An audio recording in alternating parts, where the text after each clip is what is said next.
বৃহস্পতিবার মিশন ইন্দ্রধনুষ নিয়ে একটি সাংবাদিক সম্মেলন করা হয় আগরতলা এনএচএম অফিসে। মূলত এদিনের সাংবাদিক সম্মেলনের দ্বারা ইউউইন নামক একটি নতুন অ্যাপের সম্পর্কে বিস্তারিত আলোচনা করা হয়।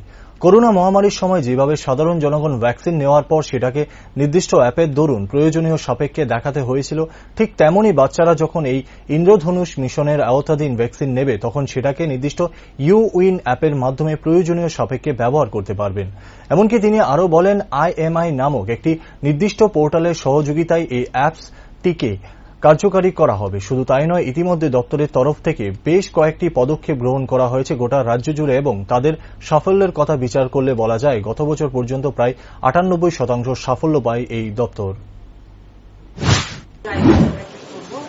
ইউনিয়নের মাধ্যমে যেভাবে কোভিডের পরে আমাদের সবার কাছে এখন সার্টিফিকেট আছে, যখন দেখা যায় আমরা কোনো এয়ারপোর্টে যাচ্ছি বা কোথাও যাচ্ছি, যখন জিজ্ঞেস করে আমাদেরকে যে কোভিড ভ্যাকসিনেশন নিয়েছি কিনা, তো ইজিলি আমরা সেই অ্যাপটাকে ডাউনলোড করে নিতে পারি, আমাদের কাছে রাখার কোনো দরকার হয় না।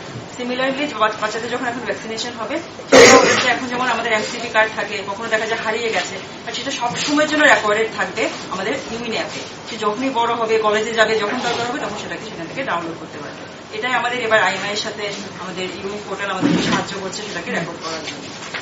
যেটা স্যার বলছিলেন যে ট্রাইবাল ইমিউনাইজেশন স্ট্র্যাটেজি, অ্যাকচুয়ালি আমরা NFSS 5 এর পরের থেকে আমরা অনেক স্ট্র্যাটেজি নিয়েছি স্টেটে, যাতে আমাদের ফুল ইমিউনাইজেশন কভারেজ অনেকটা বাড়ে, এবং আমরা লাস্ট ইয়ারে 98% পর্যন্ত পৌঁছাতে পেরেছি আমাদের যে টার্গেট আছে সেটা এগেইনস্টে।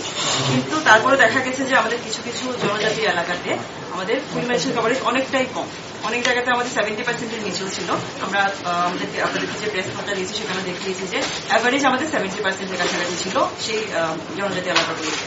তখন আমরা বিভিন্ন স্ট্র্যাটেজি, যেমন খুব সহজে যাতে আমরা ভ্যাকসিন পৌঁছে যেতে পারি ওনাদের যেখানে সেশন সাইট হচ্ছে, আউটরিচ সেশন, মোবাইল সেশন, এবং বিভিন্ন মিটিং করা সেখানে মাদের সাথে নিয়ে, এবং যারা কমিউনিটি ইনফ্লুয়েন্সার্স আছে ওদের সাথে মিটিং করা, এবং বিভিন্ন আইসির মাধ্যমে, এবং দেখা গেছে যে সাবসেন্টারগুলো খুব ভালো কাজ করেছে ওনাদেরকে ইনসেন্টিভ দেওয়া। সবকিছু করে যখন আমরা দেখলাম এক বছর পরে, সেই 70% থেকে ওই এলাকাগুলিতে আমাদের 92% পৌঁছে গেছি। তো সেটা আমাদের এতটা একটা সাকসেসফুল স্ট্র্যাটেজি হয়েছে, যেটা আমাদেরকে গভর্নমেন্ট অফ ইন্ডিয়া থেকে অনেক অ্যাপ্রিসিয়েট করেছে। সেটার জন্য আমরা 2 বছরের জন্য আমরা গভর্নমেন্ট অফ ইন্ডিয়া থেকে ফান্ড সাপোর্ট পেয়েছি।